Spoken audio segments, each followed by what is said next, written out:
Buenas noches. En primer lugar, quiero agradecer al Instituto Peruano de Arbitraje por la invitación a participar en este importante congreso y también felicitarlos por esta magnífica organización tan particular y tan única, verdaderamente. El tema de esta mesa empieza con una pregunta que puede sonar en apariencia algo sombría, ¿no? Es decir, ¿ha llegado el invierno al arbitraje? Parece que estuviéramos en una situación congelada, fría, aislada. Puede sonarnos a eso. Ya veremos a lo largo de este panel si es tan así, ¿no? Finalmente, el tema de fondo es nada menos que la crisis ética y corrupción en el arbitraje. Platón dijo que la peor forma de injusticia es la justicia simulada. Lo simulado, como todos sabemos, es un fraude, una mentira o un disfraz. Cuando la falsedad penetra cualquier ámbito, el resultado siempre será malo, tarde o temprano. Si esta patología se presenta en el ámbito de la justicia, estatal, privada, la justicia en general, en el ámbito de la solución de controversias, en casos aislados se está ante un gran fracaso puntual, pero si se extiende a modo de metástasis en todo ese ámbito, se está ante un desastre. Las conductas antiéticas, la mala fe, la corrupción, son la base de estos productos defectuosos o nocivos. La corrupción, que es la acción y efecto de corromper, es pervertir, dañar, echar a perder, depravar, sobornar. Un alimento puede corromperse, puede podrirse. Los pesticidas vuelven el aire o el agua impuros, los corrompen. Determinadas conductas pueden corromper ciertas tradiciones sanas y respetables. Las instituciones pueden sufrir por la corrupción de quienes, ostentando cargos de común acuerdo, las instrumenten y manejen a su antojo en beneficio propio o ajeno, lo que también enferma a las corporaciones privadas, por cierto, si los gerentes y los directores las administran imponiendo intereses particulares defraudatorios frente a los de la sociedad o a sus socios. Evidentemente, es usual la existencia de situaciones mixtas donde lo público y lo privado se entrecruzan. Y así como la podredumbre material, por ejemplo en los alimentos, es contagiosa y se expande, salvo que se adopten medidas drásticas, lo mismo ocurre lamentablemente con la corrupción moral de las personas, máxime si se trata de instituciones. El abuso del poder, de funciones o de medios para obtener un provecho económico de otro tipo, el tráfico de influencias, el soborno, la extorsión y el fraude en general son prácticas de corrupción que se dan a todo nivel. Es diversa la moneda de cambio en la corrupción, no solo puede ser dinero o bienes materiales, sino, por ejemplo, la simple obtención de más poder o la deuda que se cobrará más adelante a modo del padrino, inclusive favores de tipo sexual, etc. Por el otro lado, ¿no? En estos dos lados de la corrupción, se obtendrá ilegítimamente el ganar una licitación, evitar una clausura, conseguir una licencia sin cumplir con los requisitos, evitar una multa, entre otros. En una sociedad penetrada por la corrupción a nivel político, empresarial, social y de la justicia, se habla ya de corrupción endémica, lo que ya se refiere a un sistema de corrupción, no que el sistema es corrupto, sino que la corrupción es el sistema. Se dice que cuando se ha diagnosticado una sociedad con el cáncer de la corrupción endémica, significa que el país y su gente tenderán a ser irremediablemente corruptos debido a las condiciones del ambiente que les rodea, sin que en tal escenario sea de relevancia quién asuma o no un puesto de importancia en cualquiera de los sectores que inciden en el día a día nacional. Desde la perspectiva de la corrupción endémica, el arbitraje no se salvaría en ese escenario, salvo las excepciones que no significan más que eso, es decir, excepciones. En nuestro país, así como en otras partes del mundo, la corrupción ha saltado, notoria e impúdica, y se percibe como transversal a todos los ámbitos. En este punto, ¿significa entonces que estamos ante un caso de corrupción endémica? ¿Significa que estamos en fase terminal, que no hay retorno? Personalmente no lo creo, no es así. Yo he sido jueza, soy árbitro, he conocido de cerca el desenvolvimiento de los distintos actores y puedo asegurar que no estamos ahí. Conocemos casos muy sonados de corrupción que han disparado las alarmas, que han ensombrecido al arbitraje, que han supuesto un golpe aparatoso a su gran desarrollo en el Perú. se han dado tanto a nivel de la contratación pública como a nivel privado. Y es que el que las personas defrauden sus deberes y se coludan para conseguir beneficios ilegítimos es problema que siempre ha existido. El que hayan aprovechado cual mina de oro desierta el arbitraje y sus normas basadas en la buena fe, autonomía y libre determinación de las partes para realizar negociados disfrazados de procesos, no necesariamente refleja una generalidad. Sobre estos temas se hablará en esta mesa. La corrupción es un monstruo de muchas caras. Dependerá de la imaginación de los malos participantes qué forma o modalidad adopte. En esta mesa se abordarán algunas de ellas, las más controvertidas. Se nos ha preguntado, ¿no?, si estamos en el invierno del arbitraje. A priori, creo que es pertinente señalar que el invierno per se no es malo, cumple funciones. Sirve para hacer un alto, para reflexionar sobre los errores y aciertos, y además el invierno es el paso previo para la primavera. Veremos en qué lugar o momento estamos. Un aspecto muy importante a tomar en consideración cuando se aborda el tema de la corrupción es el de la designación de los árbitros. Para algunos, las partes no deberían poder designar a sus árbitros, sino que debería ser esto realizado por una institución, algo similar al concepto estatal de juez natural. Se acusa a los árbitros designados por las partes de ser en realidad abogados encubiertos. Lo mismo se suele decir de los peritos o expertos de parte. Ciertamente se dan casos en los que al interior de un proceso algún árbitro o todo el tribunal abdica del deber de ser imparcial y honesto y hace mérito a este término árbitro de parte. Estas situaciones específicas significan que el sistema de designaciones no funciona, ameritarían un cambio como el indicado. ¿Qué garantizaría que las instituciones actúen mejor que la autonomía de las partes? ¿Qué alternativas pueden haber?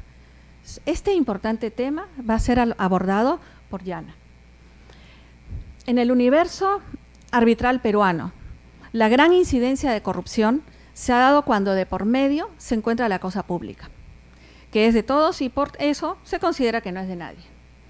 Los incentivos perversos han aprovechado la creativa decisión de que esas controversias se ventilen en un medio de solución de controversias célere y especializado, que es el caso peruano.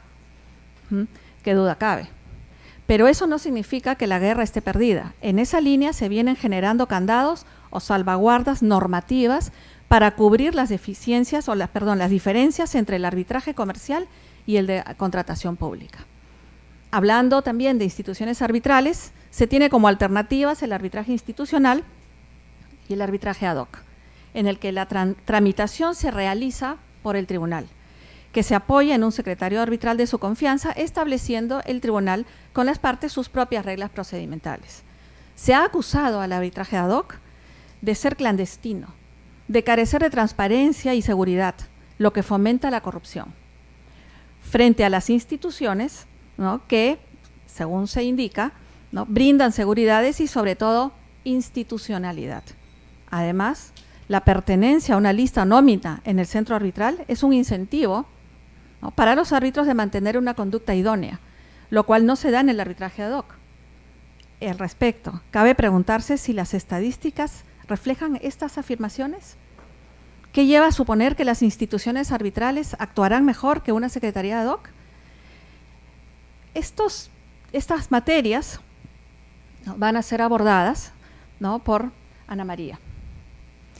Ahora bien, al margen del tipo de arbitraje que se esté llevando, si el tribunal arbitral detectase indicios o pruebas de corrupción o delito en el caso, por ejemplo, el contrato o relación derivada del mismo, sobre lo cual deba analizar algún aspecto, ese contrato fue obtenido en base a pagos corruptos, o si se detecta que el proceso tiene como finalidad despojar a un tercero, esto es, que el proceso es una mera formalidad para que lo ilegítimo se vuelva mágicamente legítimo. Dicho de otro modo, se pretendería instrumentalizar al tribunal arbitral y al proceso arbitral para obtener tal finalidad. ¿Qué puede hacer en estos casos el tribunal arbitral? ¿Puede hacer algo? ¿Debe renunciar a integrar ese tribunal arbitral? ¿Puede denunciar? ¿Debe remitir copias al Ministerio Público? ¿Puede suspender ese proceso? ¿Puede anular de oficio, de acuerdo a la norma peruana, artículo 220 del Código Civil? ¿O debe seguir adelante, pues no está en su competencia hacer algo al respecto? Este crucial tema será abordado también por Ana María. Pero la discusión no se agota en la corrupción. Hay prácticas que, sin llegar a ser calificadas necesariamente de corruptas, son ajenas a la ética y distorsionan el proceso, socavan la integridad del proceso arbitral y su finalidad esencial. Son prácticas de mala fe, abusivas, como por ejemplo promover numerosos arbitrajes contra la contraparte con la intención de propiciar su desbalance financiero, ¿no? Sacarlo del mercado, por ejemplo, o impugnaciones injustificadas, solicitudes repetidas de prórrogas de tiempo, abusos procesales, así como empleo de presión sobre los árbitros o testigos, entre muchas otras. Sobre estas prácticas, en el arbitraje internacional, conocidas como tácticas de guerrilla, y las posibilidades de prevenirlas y combatirlas desde la normativa y desde el tribunal arbitral, nos va a hablar Erika. Finalmente, y quizá para demostrar que nos acercamos a la primavera en el arbitraje, Marlene va a desarrollar lo relativo a la ética y las buenas prácticas en el arbitraje internacional, su tratamiento y la elaboración de códigos éticos. Sin más, daremos paso entonces al primer tema, ¿no? Designación de árbitros. Cada exposición tendrá un promedio de 8 o 9 minutos. Y el primer tema sobre designación de árbitros está a cargo de Yana. Buenas tardes, muchísimas gracias por la invitación. Es un placer estar en medio de tantas colegas, hombres y mujeres, pero mayoritariamente mujeres, y en este evento tan especial de mujeres en el arbitraje. Es un tema apasionante, sin duda, y bueno, como acaba de decir Roxana, trabajó en Repsol y mi experiencia es más como parte que como árbitro. Bueno, soy abogada hace muchos años y he estado en distintos litigios, pero mi rol en los últimos años ha sido como parte en el arbitraje, ¿no? El tema de la designación de los árbitros, y es tal vez una verdad de perogrullo, pero creo que vale la pena mencionarla, es crítico, ¿no? El arbitraje será tan bueno, tan efectivo, tan eficiente como buenos, eficientes, efectivos sean los árbitros. Entonces, es un tema medular. ¿Cómo lograr un tribunal arbitral que tenga las características básicas que se han tratado en otros paneles? Imparcial e independiente, ¿no? Dos palabras que se dicen muy rápido, pero que tienen una connotación, un trasfondo muy grande, ¿no? El tema de la independencia lo veo como un tema más objetivo, ¿no? La independencia del árbitro respecto de las partes y de sus abogados, de sus coárbitros, son relaciones que se pueden objetivizar, ¿no? Incluso están las reglas de la IVA sobre conflictos de interés, donde hay una categorización de los distintos conflictos o relaciones, de las distintas relaciones que podrían generar conflictos de interés. El tema de la imparcialidad, por el contrario, es un tema que considero más subjetivo. Está relacionado a los sesgos, a las creencias, a las opiniones que puedan tener los árbitros. Y por lo tanto es mucho más difícil de detectar. Y creo que incluso cabría preguntarse, ¿existe la imparcialidad? ¿Es posible que una persona que tiene sentimientos, pasiones, emociones, cultura, sea imparcial? ¿No? Se ha dicho muchas veces que la justicia es divina y probablemente se trate de eso, ¿no? De que todos tenemos sesgos y estamos influidos por diferentes valores. Entonces es mucho más difícil incluso esa imparcialidad. De ahí que cualquier sistema de justicia uno tiene que aceptar que será imperfecto. Pero en medio de esto se dice y se repite que este sistema está basado en la autonomía de la voluntad de las partes y que son las partes las que eligen esta forma de resolución de conflictos que consideran la más idónea para, ¿no?, proteger sus intereses, y que en torno a esa autonomía es que eligen libremente a los árbitros que van a resolver su controversia. ¿Es esto así? ¿Es eso cierto? creo que es importante que aquí que estamos en la comunidad de expertos en la materia entendamos y seamos conscientes de que los intereses que se manejan son de las partes que tienen muchísimo menos información, usualmente, muchísimo menos conocimientos del tema, ¿no? Y podría ser un símil con que llegas por emergencia al hospital y te van a operar el apéndice. ¿Cuánto sabes tú de ese procedimiento? Un procedimiento que puede ser súper común para los médicos de emergencia, ¿no? Porque operan apéndices todas las semanas. Para ti es la primera vez, si no has pasado por algo antes o alguien, un familiar muy cercano, no tienes idea de dónde estás entrando, ni cómo va a ser el procedimiento, y por supuesto te dicen lo que los médicos consideran que es necesario que sepas en ese momento. Y punto. Y así entran las partes al arbitraje. Y en este medio, y que tengo experiencia de muchos arbitrajes, las partes no saben, no tienen cómo saber la cantidad de relaciones que hay entre abogados y árbitros y partes, porque hay muy poca información.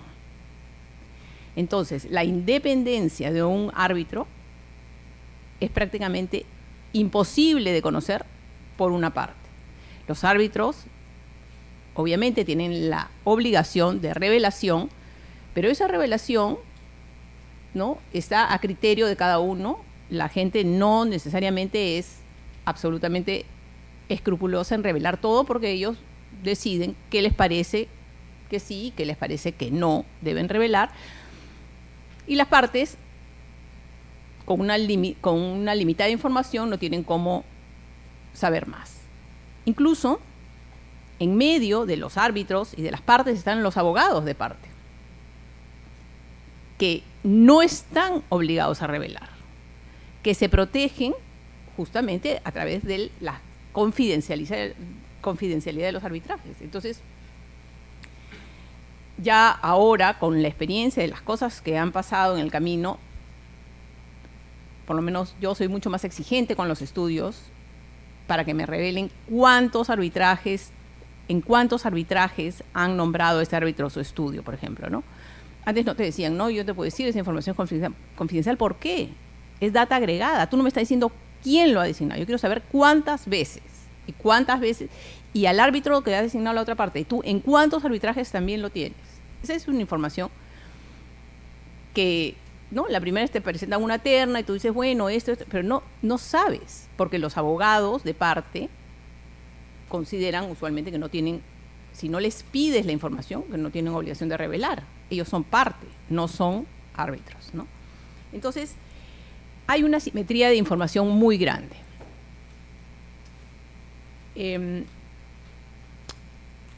Y siendo esto así, entonces,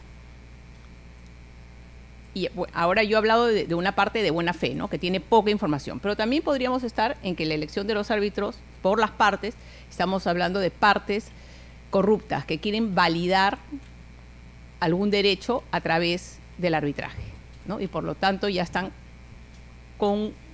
lo que quieren es la designación de un árbitro claramente parcializado, ¿no? Y es lo que hemos visto en estos escándalos de corrupción.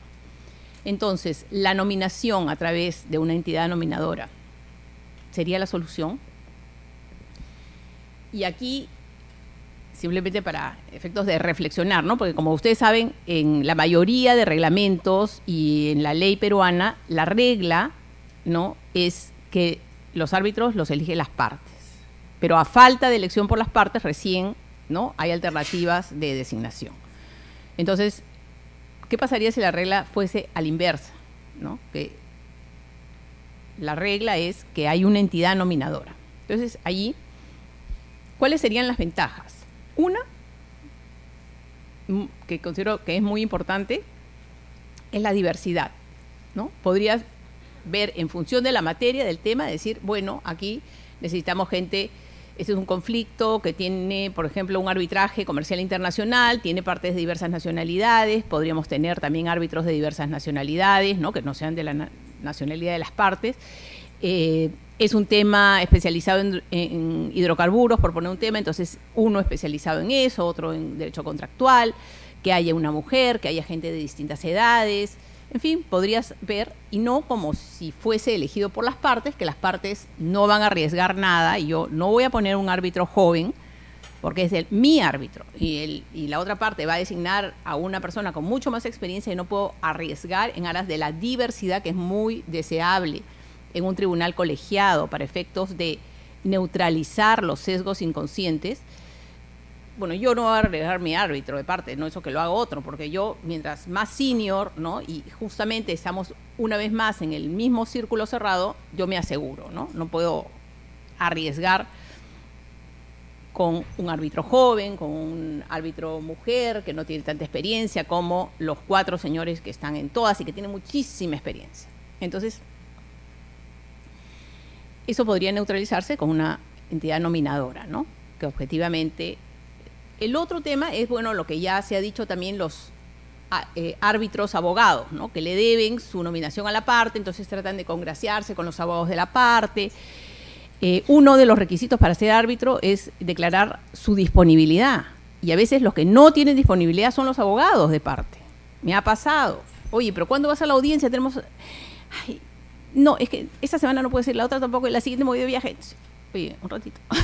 O sea, los árbitros se supone que tienen disponibilidad, pero el abogado no. Entonces, cuando se hace el calendario procesal, los árbitros no van a la eficiencia del procedimiento, ¿no? Ni a la celeridad, que es lo más eficiente para un procedimiento, sino que bueno, si el abogado que ha propuesto su designación le dice, mira, no tengo tiempo, no retrasemos, bueno, eso es en perjuicio del interés de las partes, ¿no? Nadie quiere estar litigando por años. Entonces, se podría lograr con una entidad nominadora, diversidad, mayor independencia respecto de la parte que te nombra. Podría evitarse, ¿no? Esas negociaciones que estoy segura que implícitamente se dan, porque como hemos dicho, la legitimidad de un laudo es mucho mayor cuando se logra la unanimidad, ¿no? Siendo que, como hemos dicho, las partes no quieren arriesgar a nominar personas más diversas, ampliar el círculo porque tienen el temor de que sus intereses no estén debidamente custodiados, terminamos con que muchísimos árbitros comparten paneles arbitrales, ¿no? Entonces, y quieren, lo deseable es que su laudo sea final, que no esté sujeto a anulaciones, ¿no? Entonces, oye, hay un extremo, no está aprobado al 100%. Bueno, pues, pero casi ya vamos en esto, ¿no? Y en la próxima, como tenemos otros 18 casos juntos, ya veremos, pues, ¿no? O sea, vamos a llevarnos bien, vamos a lograr la unanimidad, que consideramos que es lo más eficiente para la administración de justicia. Y el presidente probablemente no se quiera comprar un pleito ajeno y dice, bueno, si los árbitros designados por las partes ya están de acuerdo, yo también, y total, unanimidad y todos contentos. Todos contentos menos las partes, ¿no? Que han gastado un montón en el proceso, en peritos, y hay extremos no probados, pero que ni se mencionan en los laudos, ¿no? Entonces, una entidad nominadora podría lograr mayor imparcialidad, que no hayan estas negociaciones entre los árbitros, pero de otro lado, también creo que en este país, por lo pronto, hay muy poca confianza en las instituciones, ¿no? Y pienso que si la elección del tribunal arbitral estuviese a cargo del centro de arbitraje o cualquier otra entidad nominadora, probablemente el laudo tendría menos legitimidad, estaría más expuesto a anulaciones, ¿no? A querer anular el laudo por cuestionar la imparcialidad, la independencia de los árbitros por cualquier causa, ¿no? Y llevar el tema de decir, yo no lo elegí, la entidad nominadora lo ha elegido. Por otro lado, ¿cuál mejor prueba de mercado se puede decir, ¿no? Que las partes escojan al abogado que les parece, ¿no? Al árbitro que les parezca bueno, ¿no? Entonces, lo otro sería tal vez crear un círculo, poner requisitos para que estés dentro de un centro de arbitraje y solo esos, ¿no?, puedan ser nominados. Entonces creas una barrera de entrada al sistema que se supone que es abierto y libre para todos, y la única prueba que hay es la prueba de mercado. O sea, un buen árbitro seguramente será nominado muchas veces. Y eso, como les digo, lo veo cuestionable porque a veces hay otros factores que se toman en cuenta y no porque sea realmente la persona idónea. Entonces, ¿cuál solución? ¿En qué estamos, no? Yo creo que el tema no pasa por que si son las partes o no. Tal vez el sistema, un sistema mixto donde las partes deban escoger a personas con determinadas características que las mismas partes hayan pactado previamente, sin poner cosas imposibles, pero tal vez con algún parámetro podría servir. Pero creo que el tema pasa realmente porque porque el sistema aporte mayor transparencia. Yo creo que los laudos deben publicarse. Yo no tengo cómo saber qué piensa un árbitro si es que, bueno, a menos que escribe, que tenga una pues, posición pública, ¿no? Pero esos son los menos, ¿no? Sino, ¿cómo falla? ¿Qué dicen sus laudos? ¿No? Y creo que, bueno, ya estoy en mi tiempo. Entonces, muchísimas gracias.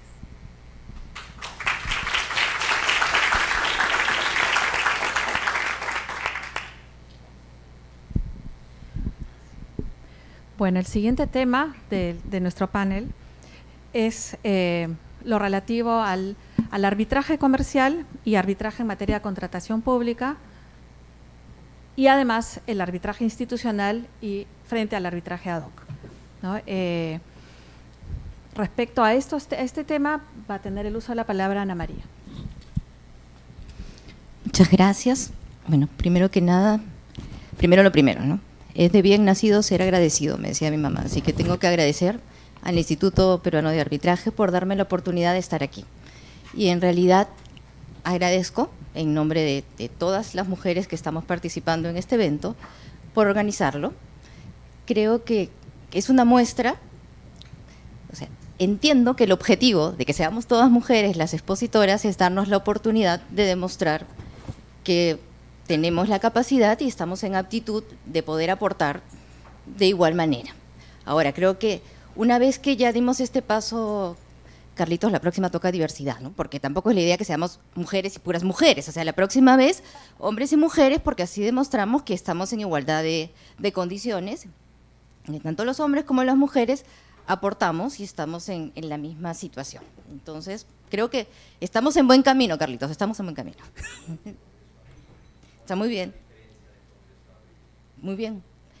Le tomo la palabra al Congreso de Abril. 50-50. 50 mujeres, 50 hombres. ¿Qué tal? Bueno, sigamos. El tema de hoy para mí es conversar un poquito sobre el arbitraje institucional frente al arbitraje ad hoc. Y esto, ¿a propósito de qué? Lamentablemente es un tema bastante local, pero ojalá fuera solo local. Pero nuestro país ha vivido una época que todos lo conocimos y la sigue viviendo, donde se presentaron dos fenómenos que pusieron al arbitraje como un eje central en una posición no precisamente decorosa, ¿no? Estoy hablando concretamente de todos los temas de la mafia orellana y de los casos Lavallato, ¿no? Y allí surge de alguna manera la necesidad de buscar alternativas que den mayor seguridad, ¿no? Que den mayor eficiencia a este sistema que realmente sentíamos que estaba funcionando bastante bien. El Perú había dado pasos adelante, había generado un clima de fomento de inversiones, en fin, y el arbitraje estaba funcionando para eso, y de repente, pues no falta quien haga las cosas que hicieron, ¿no? Pero bueno, ¿qué alternativa buscábamos? ¿Qué pasó en el caso de la mafia orellana? Se inventaban, o sea, en realidad se usó el arbitraje como una fachada, se usó el arbitraje, es más, de la manera más perversa, ¿no? Porque se le dio visos de legalidad y de formalidad a través del arbitraje a una situación absolutamente irregular, a una estafa, a un robo, a la forma como finalmente se podían terceros quedarse con bienes, o sea, ajenos, usando el arbitraje de por medio, recurriendo a registros públicos e inscribiendo. Entonces, frente a eso, debo confesar que esta conversación de hoy la preparé un poquito más y tuve que leer cómo funcionó el tema Orellana para saber si el tema ad hoc o institucional era qué tan relevante. Y mi primera impresión fue que el problema fue que esos casos eran ad hoc. O sea, yo nombro a fulanito, tú nombras a menganito, entre los dos son tercero y ya estamos, ¿no? Y finalmente, en un ad hoc, las partes eligen a sus árbitros, eligen al presidente, las partes fijan las reglas del proceso, las partes fijan todo, las partes hacen uso de su autonomía de la voluntad y se acabó. Y se acabó. Y ese laudo tiene exactamente el mismo valor que cualquier otro, institucional, que provenga de cualquiera de los centros reconocidos, que provenga de cualquier centro internacional, da lo mismo, es igualito.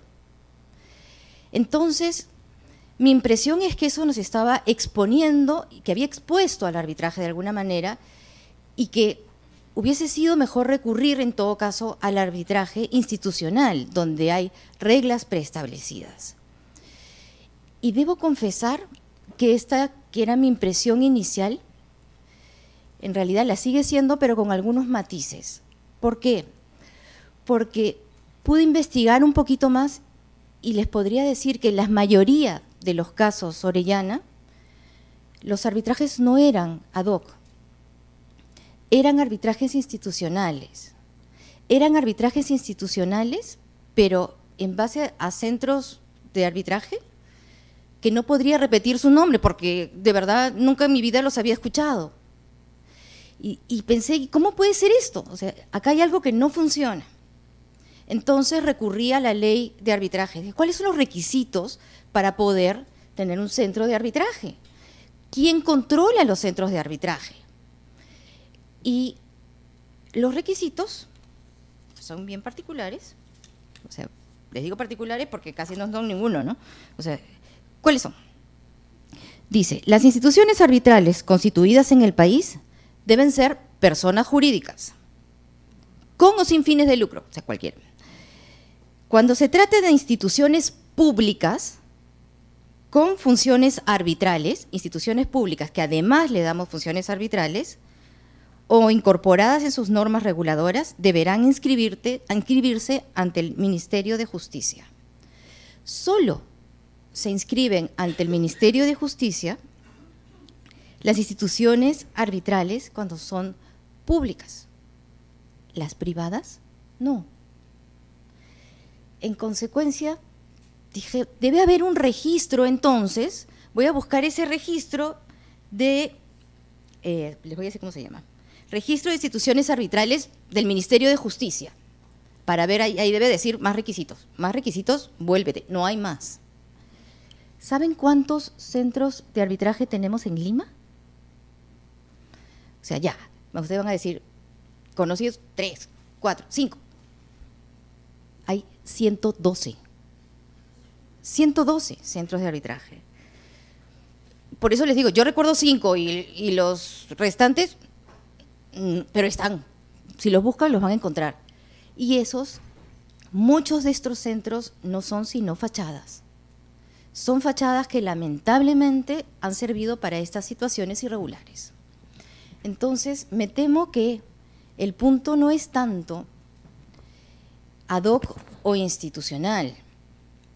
El tema es que no puede haber el ejercicio de un poder como es el resolver casos, como es administrar justicia, que no tenga ningún tipo de control.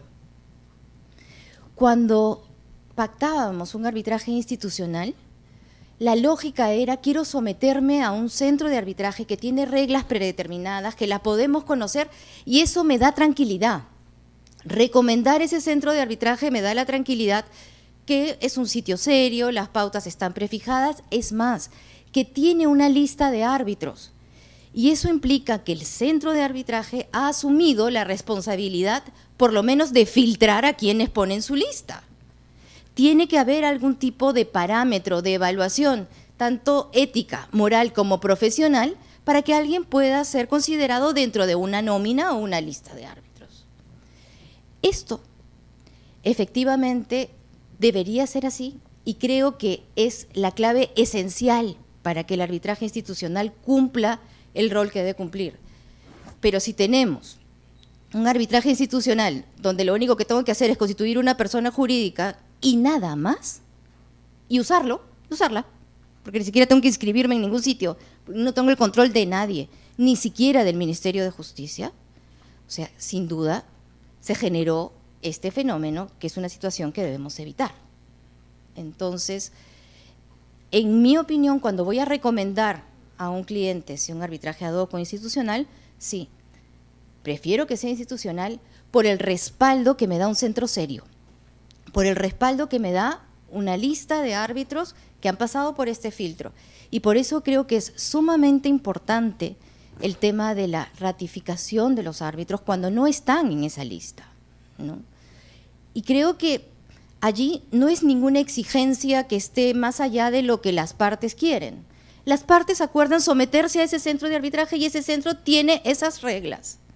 Y creo que este es un valor agregado. Lo contrario, quitar controles implica dejar abierta, o sea, arbitrajes ad hoc, arbitrajes ad hoc mal llevados, arbitrajes ad hoc fachada. Finalmente es ponerle alfombra roja a situaciones de arbitrariedad y de abuso. Entonces, más allá de cualquier escenario, creo que el punto medular es que tiene que haber un control. Tiene que haber un control porque ese control es finalmente lo que representa que el poder que está ejerciendo ese árbitro a resolver un caso no es absoluto y no proviene nunca de una situación de arbitrariedad. Creo que esos parámetros mínimos de la base sobre la que debe resolver un árbitro, que están previstas en un reglamento de arbitraje de un centro, son las que deben respetarse. Cuando hablamos de los arbitrajes que también lamentablemente se originaron en este problema de los casos Lavallato, revisando 25 de los casos que son materia de investigación penal, 23 eran institucionales, solo 2 eran ad hoc.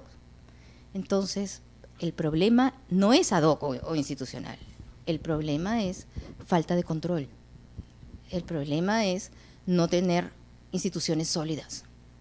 Creo que esa es lo que quería aportar respecto de este tema. Y en materia de contrataciones con el Estado, incluso hubo un proyecto de ley antes que saliese todo este tema del Lavallato, que lo que buscaba decir es no más centros, no, o sea, está prohibido someterse a un centro de arbitraje específico, está prohibido poner requisitos para ser árbitro. ¿Por qué? Porque llegó a afirmarse que si uno ponía requisitos para los árbitros, si se sometía a un centro que tenía una lista de árbitros, se estaba afectando el derecho del trabajo. O sea, perdón, pero, o sea, nadie es árbitro porque hoy día se levanta con ganas de ganarse la vida así. O sea, así no funciona. O sea, si yo quiero ser abogado, no es que hoy día me levanto y soy abogado. Tengo que estudiar para ser abogado, tengo que prepararme para ser abogado, tengo que colegiarme, tengo que ser parte de un proceso. Si quiero ser maestro, igual. Si quiero ser médico, no es que hoy día voy y opero, a ver cómo me va, no. Entonces, sí, se establecen requisitos para ser árbitros, esos requisitos tienen que ser respetados y eso no tiene nada que ver con el derecho al trabajo. Y eso no es un tema de discriminación, eso simplemente es un tema de guardar seguridades mínimas para una institución sumamente importante y que va a desempeñar el rol que le estamos queriendo atribuir, ¿no? Dejo este tema acá. Muchas gracias. Nuestro siguiente tema, lamento que no podamos dar ronda a comentarios, que todas quisiéramos hacer, pero estamos con los tiempos muy justos. Pasaremos al siguiente tema, que es el relativo a las conductas antiéticas de los representantes de las partes en el arbitraje internacional, a cargo de Erika. Muchas gracias, Roxana. Muchas gracias, Carlos, por la invitación y muchas gracias a todos por estar aquí. Este tema de las conductas éticas, sobre todo con relación a los representantes de la parte, que es lo que voy a enfocar hoy, a mí me parece fascinante. Porque yo creo que todos que estamos aquí estamos de acuerdo que para preservar la integridad de cualquier proceso, los sujetos que participan en el mismo tienen que observar ciertas conductas éticas, ciertas reglas de conducta profesional. Y a mí no me parece que el arbitraje internacional está más expuesto o menos expuesto a conductas antiéticas que cualquier otro proceso, sea doméstico o sea un proceso judicial. Pero sí me parece que encontramos desafíos que son importantes, que no pueden ser subestimados y que en algunos casos no se encuentran en otros tipos de proceso. Entonces, yo voy a enfocarme en dos grandes desafíos. Un desafío que es relacionado con la dificultad que uno tiene para definir los estándares éticos aplicables a los sujetos que participan en un proceso de arbitraje internacional. Y el segundo desafío está relacionado a la dificultad para obtener sanciones que son efectivas contra el representante de la parte en un arbitraje internacional. Entonces, con relación al primero desafío, es habitual que los sujetos que participan en un arbitraje internacional vengan de culturas distintas, de sistemas legales distintos, y que incluso en muchos casos están sujetos a reglas de conductas profesionales que son contradictorias entre sí. Por ejemplo, se puede ayudar un testigo a preparar su declaración testimonial. Se debe aconsejar a la parte, luego que surge la disputa, a mantener todas las posibles pruebas, incluso correos electrónicos o no. Todo depende de cuáles son las reglas de la conducta, de conducta que son relevantes en el caso. Son estas las reglas del país en que está emitido el representante de la parte, las reglas del lugar del arbitraje, las reglas de donde se tendrán las audiencias, por ejemplo. ¿Y qué sucede cuando un representante de parte está emitido a la práctica en diferentes jurisdicciones? Entonces, las dudas son muchas. Y en los últimos años hay una creciente preocupación de la comunidad arbitral para determinar dónde corresponde trazar la línea entre lo que es ético y lo que es antiético, con independencia de las diferentes culturas jurídicas. Y así, que en 2013 la IVA emitió las directrices para representantes de parte en el arbitraje internacional. La finalidad de las directrices, ojo, no es reemplazar las normas legales o disciplinarias que existen en cada país, pero complementarlas. Las directrices se refieren a algunas conductas específicas que comúnmente se presentan en el arbitraje internacional. Por ejemplo, establecen que un representante de parte no debe ocultar documentos que hayan sido solicitados por otra parte. Pero un representante de parte sí puede ayudar a los testigos en la preparación de su declaración testimonial. Un representante de parte, por supuesto, no puede confiar en pruebas falsas, pero más, debe adoptar medidas correctivas si se da cuenta que ha confiado en pruebas falsas en el decorrer del procedimiento, incluso retirar las pruebas. Ahora, algunos argumentan que las directrices no son adecuadas para establecer reglas éticas universales que sean aplicables a los representantes de las partes. Y hay varios argumentos. Pero para citar uno solo argumento, las directrices son soft law, o sea, no son obligatorias para las partes. Y de hecho, según un informe publicado por la IVA en 2016, de los 1.358 casos que tuvieron cuestiones relacionadas a la conducta de la parte o del representante de parte, solamente 16% hicieron referencia a las directrices. Y de estos 16%, solamente 19% tenían, somente en 19% las partes tenían acordado que las reglas o las directrices eran obligatorias para las partes. Entonces, como la IVA mismo la concluyó, las directrices o representación de parte es la menos utilizada de las 3 directrices analizadas en el informe, las otras 2 siendo de la práctica de pruebas y de conflicto de interés. Es como es hermano feo que nadie quiere invitar para la fiesta, ¿no? Con esto yo paso al segundo desafío. La dificultad para obtener sanciones efectivas contra el representante de la parte. Y quisiera aquí citar un informe de la Universidad Queen Mary que fue publicado en 2015, que dice que la falta de sanciones contra conductas antiéticas o dilatorias fue considerada la segunda peor característica del arbitraje internacional. Y la primera fueron los costos, que están relacionados a la segunda, por supuesto. En preparación de este panel, entonces, yo investigué las decisiones que ordenaron sanciones expresas contra los abogados. Y casi no encontré nada. Encontré 2 decisiones. Una decisión del año 2000 fue en el caso Pope y Talbot contra el Canadá. Y en este caso, el abogado de la demandante filtró algunos documentos a la prensa a pesar de una orden de confidencialidad. El tribunal concluyó que el demandante violó la orden y ordenó al inversionista, a los demandantes, a pagar la suma de $10,000 a Canadá. Y lo más interesante es que el tribunal añadió que tenía el deseo de que el abogado asumiera personalmente los costos de manera voluntaria. No sé a qué le parece a ustedes, pero a mí no me parece una orden muy efectiva. Ahora, el otro caso que encontré fue un laudo de un tribunal SIAC en un caso contra la República de Laos, que fue reportado en febrero del año pasado por el Global Arbitration Review, el GAR. La mayoría del tribunal, la decisión fue por mayoría en este caso, concluyó que los abogados de los demandantes constituyeron un fraude en el tribunal al confiar en un documento falso y engañoso. Entonces, el tribunal otorgó todos los costos a favor del Estado. Ahora, curiosamente, ambos casos fueron presididos por ex jueces del Reino Unido y de los Estados Unidos. Y yo me pregunto si los árbitros internacionales todavía no tienen suficiente confianza para tomar estos pasos importantes.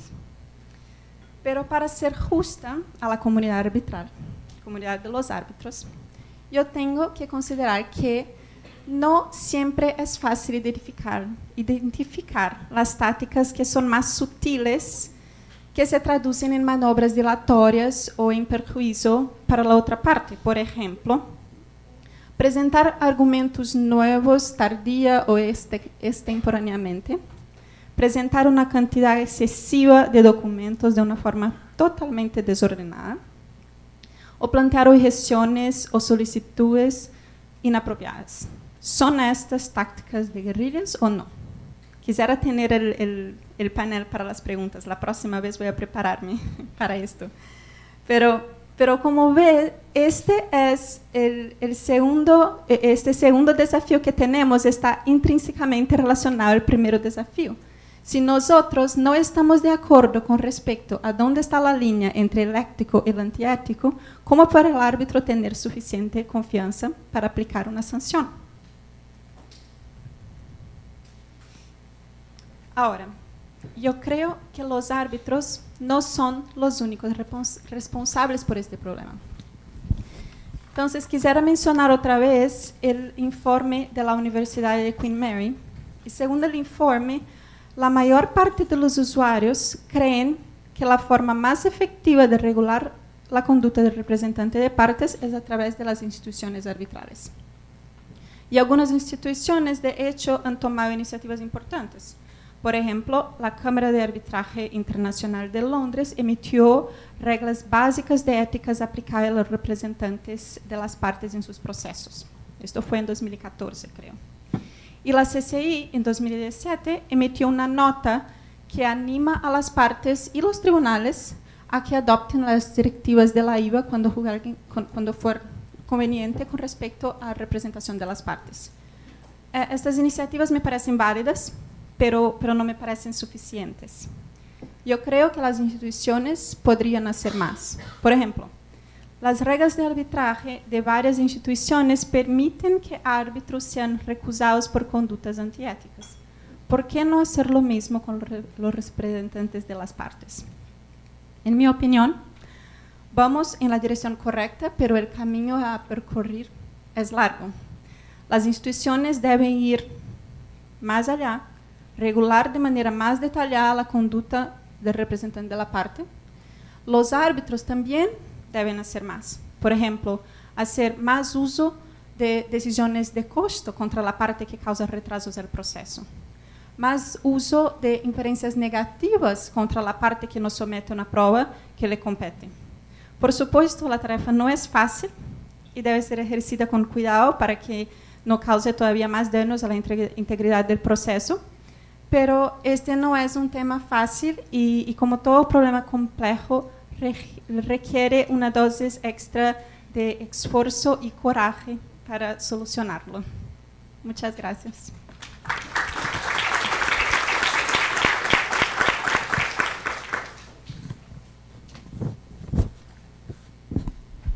Gracias. Nuestro siguiente tema es el relativo a la corrupción que se detecta en un caso específico por el Tribunal Arbitral y estará a cargo de Ana María.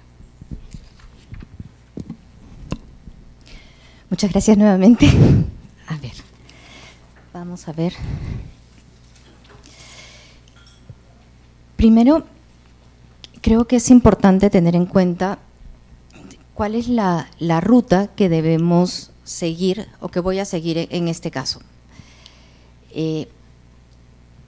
Lo que me salva es que no hay nada escrito, nada definido sobre este tema, con lo cual, diga lo que diga, igual van a discrepar. Entonces, tenemos todas las… Simplemente les daré lo que, en mi opinión, son opciones, son alternativas, son cosas que pueden tenerse en cuenta o, en todo caso, que nos hacen pensar sobre las posibilidades.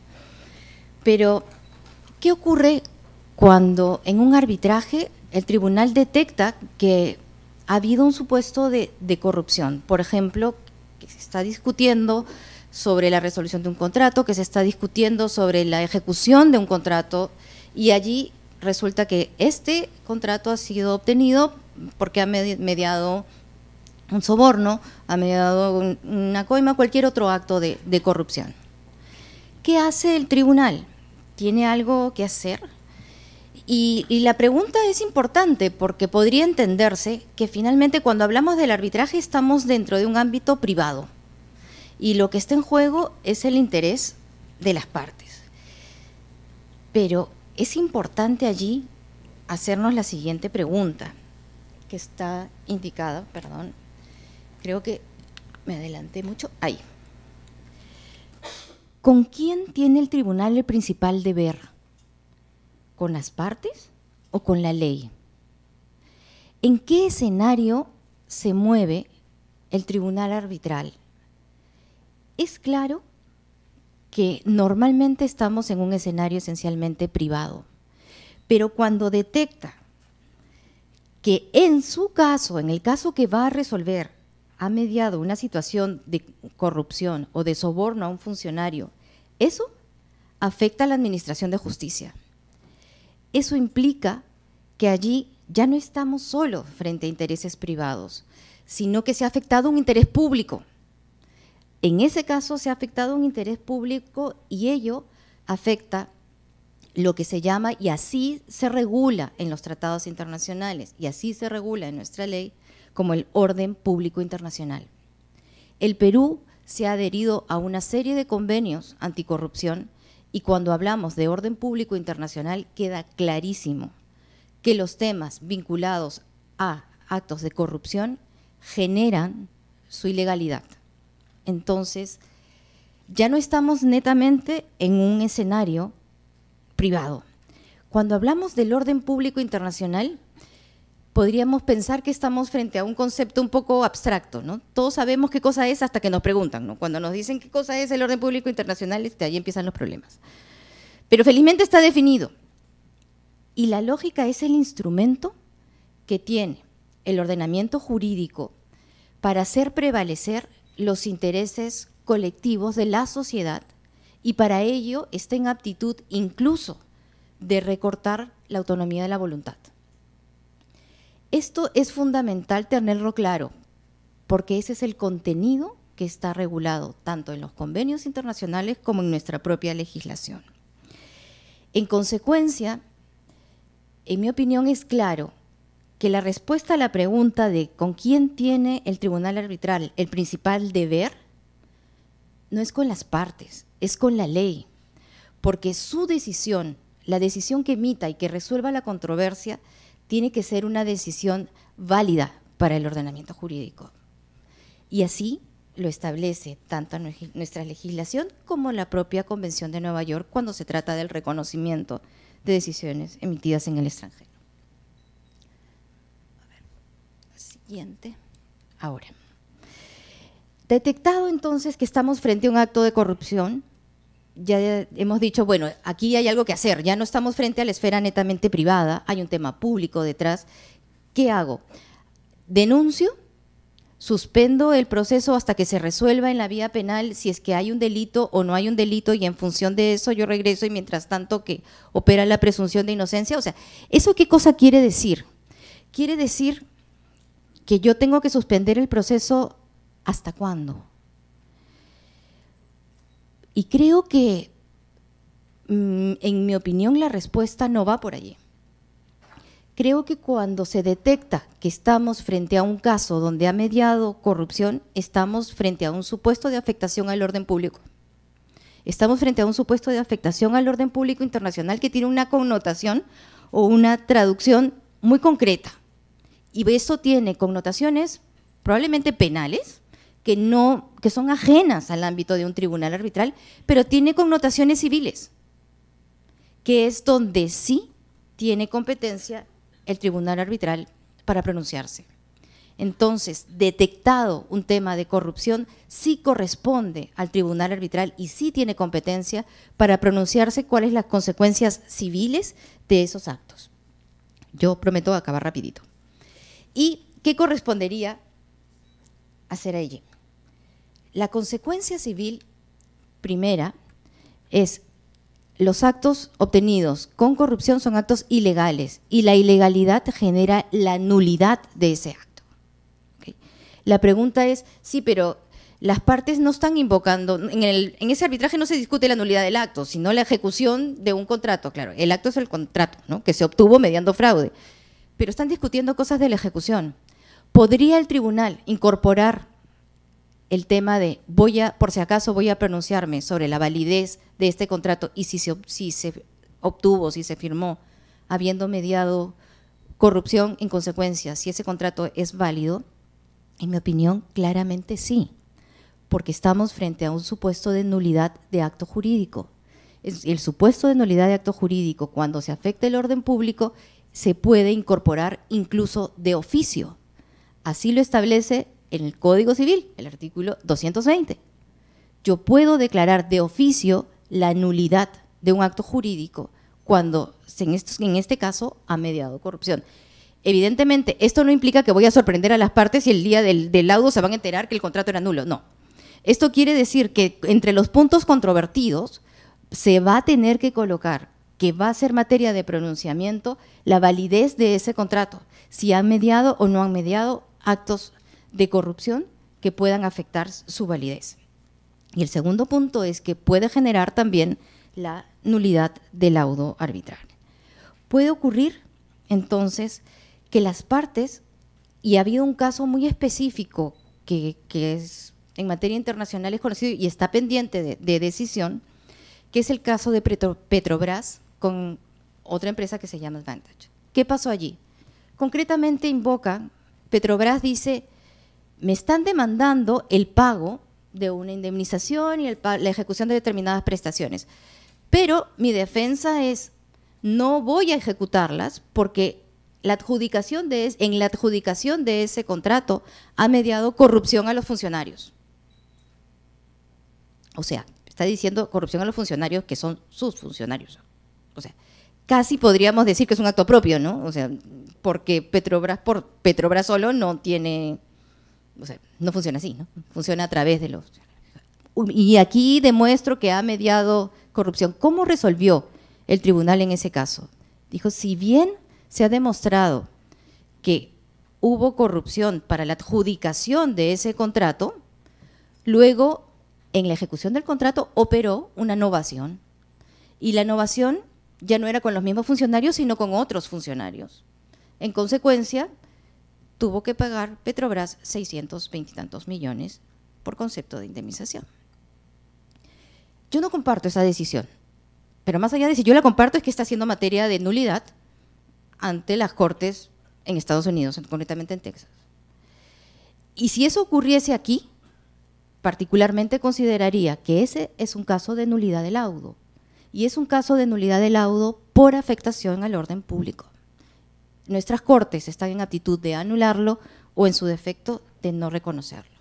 Y simplemente quiero terminar señalando que lo que viene y lo que está ocurriendo finalmente nos genera retos.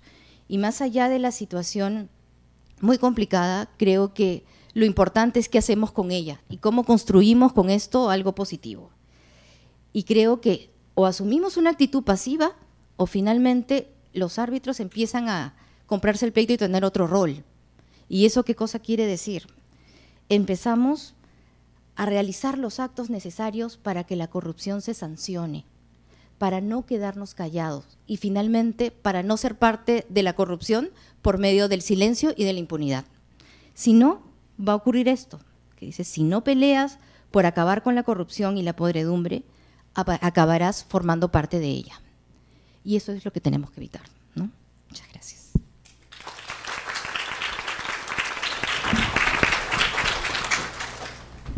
Gracias. Finalmente tenemos a Marlene, quien nos va a hablar sobre las buenas prácticas en el arbitraje internacional y la elaboración de códigos éticos.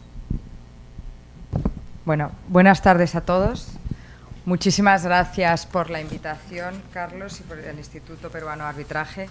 Muchas gracias, Rosana, por cómo has propuesto y liderado de bien esta mesa. Yo soy consciente que soy la última, que ha sido un día intenso y sé que si lo bueno es breve, ¿no? 2 veces bueno, con lo cual voy a ser muy breve con las ideas que os quería trasladar hoy. Cuando me preguntó Rosana de qué quería hablar, ¿no? Y comentamos el tema de la ética, lo primero que hice fue irme al diccionario a ver, ¿no?, qué se entendía por ética, de la que tanto hablamos. Y ética, una de las principales definiciones que constan, es un conjunto de costumbres que dirigen el comportamiento humano en una comunidad. Y yo dije, fenomenal, bueno, esto es una comunidad arbitral y es responsabilidad de todos tener comportamientos éticos. Y en esta comunidad arbitral hay un factor que es clave, y es que el elemento humano en el arbitraje es fundamental. Por eso cuando siguen hablando, ¿no?, y obviamente la tecnología se incorpora, los robots los tenemos a la vuelta de la esquina, pero hay un elemento humano que es fundamental y que va a seguir siéndolo siempre.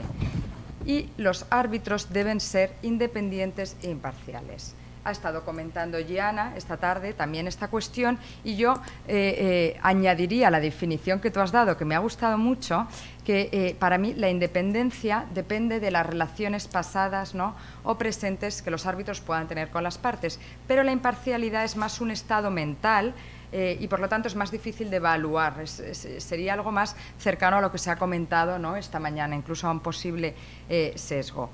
Pero la realidad es que ambos conceptos son fundamentales e importantísimos y si es obligatorio que los árbitros lo mantengan, ¿no?, y lo respeten desde que comienza el arbitraje con el nombramiento hasta que concluye con el laudo.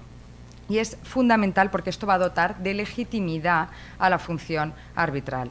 También ha comentado Gianna, que me ha hecho mucha gracia, porque yo siempre lo tengo muy presente, que un arbitraje es tan bueno como son sus árbitros. No me cabe absolutamente ninguna duda y coincido contigo plenamente. Pero es que además el buen árbitro, y esto lo añado a esa definición, creo que debe imponer su moralidad frente al caso concreto. Tiene que tener una visión a largo plazo. Y este quizá es el sello, ¿no? Igual que las instituciones arbitrales tienen su sello, los árbitros tenemos que tener nuestro sello. Y esta moralidad, que vaya incluso más allá muchas veces de las normas, de los propios reglamentos y de los códigos éticos, es lo que tiene que predecernos, ¿no? Y por lo que tenemos que apostar, por una visión a largo plazo. Yo siempre digo, cuando hay una duda, muchas veces somos muy exquisitos a la hora de revelar, pero si hay duda, revelémoslo. Siempre es mejor pasarse de revelar que quedarse corto. Y al final todos tenemos que apostar por una, de verdad, por una carrera a largo plazo en ese sentido, porque además eso va a ser bueno para la comunidad arbitral. Porque tenemos que tener en cuenta que la trascendencia, ¿no?, de realmente respetar la independencia y la imparcialidad. Porque la ausencia de cualquiera de estos elementos puede provocar no solo la recusación, que eso obviamente le afecta a uno, pero puede generar responsabilidad, puede generar la anulación del laudo con las consecuencias que ello implica, pero es que además implica la viabilidad misma del arbitraje como mecanismo de confianza. O sea, no nos podemos permitir que se pierda la confianza en el arbitraje, esto es clave. O sea, ya no solo preocupándonos por nosotros mismos, sino porque, como decíamos, esto es una comunidad. Y yo añadiría aquí que el árbitro imparcial e independiente no solo tiene que serlo, sino tiene que parecerlo. Pero es más, hay un refrán inglés que a mí me gusta mucho que dice not only must justice be done, it must also be seen to be done. Y esto es fundamental, ¿no?, a este respecto. Y esto exige, y es aquí donde voy a la pregunta concreta que me hacía Rosana, que cada institución cuente con un código ético en lo que concierne a su deontología y régimen de compatibilidades. Pero este código ético, desde mi punto de vista, tiene que afectar, involucrar no solo a los árbitros, sino también a la propia institución y a las personas que forman parte de la misma y a todos los operadores que entren a jugar el partido, ¿no?, y a participar en el procedimiento arbitral. Pero es que además esto es fundamental porque las instituciones son las primeras interesadas en buscar un adecuado control sobre las conductas que busquen corromper el sistema, ¿no? ¿Y cómo podemos fomentar esta transparencia y esta ética?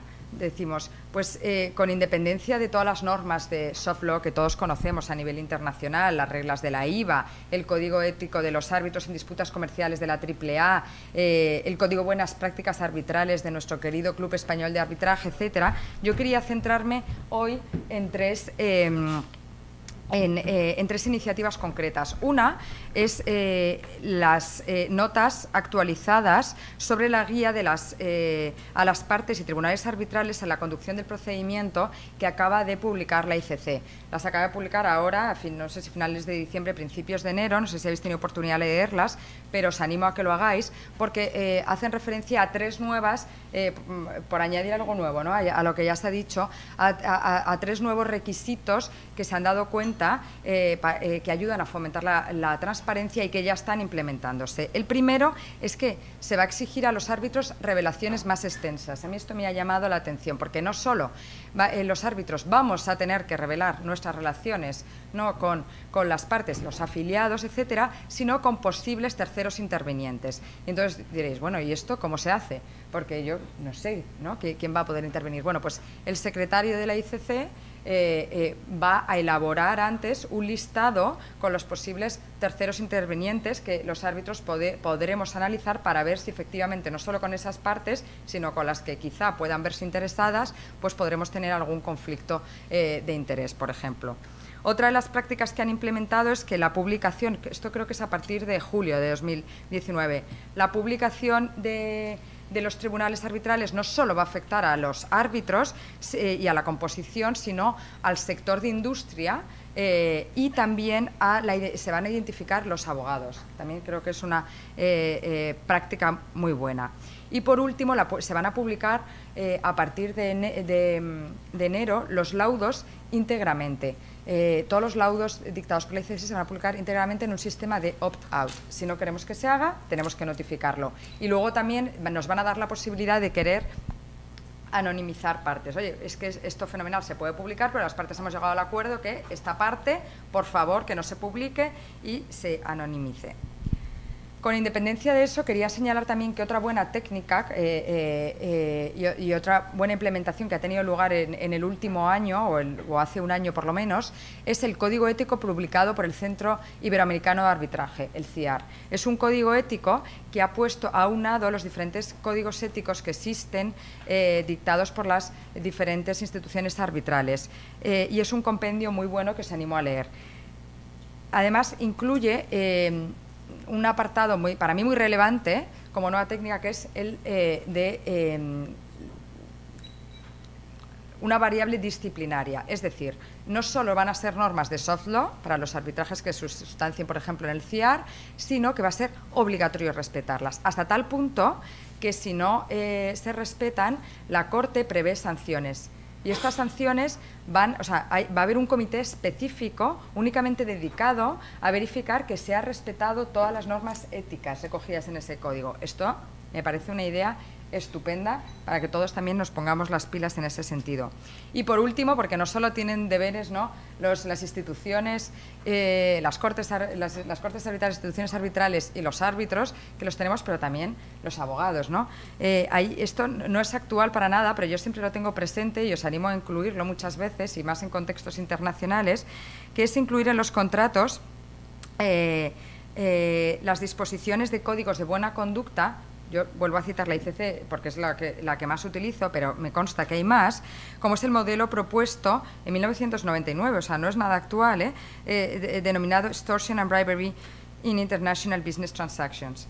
Son también una serie de códigos, digo, por si al final luego acabamos en una institución que no es la que queremos o que no es donde pensábamos, etcétera. Bueno, pues por lo menos también a nivel contractual, ¿no?, el ayudar y el incidir en que estas normas de conducta pues ya consten en los propios contratos puede ser también una buena técnica.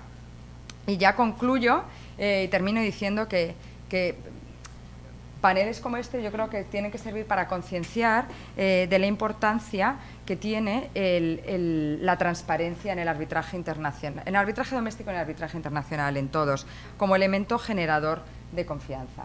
Muchas gracias.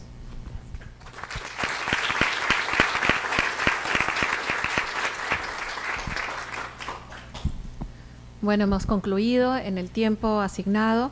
Quiero agradecer al Instituto Peruano de Arbitraje nuevamente por esta gran oportunidad y sobre todo por haber tenido el placer, el honor de compartir esta mesa con estas brillantes expositoras que nos han brindado una serie de alcances sobre estas aristas tan difíciles, tan delicadas y tan complejas en este tema tan puntual como es las buenas prácticas, la ética y la corrupción en el arbitraje. Muchas gracias.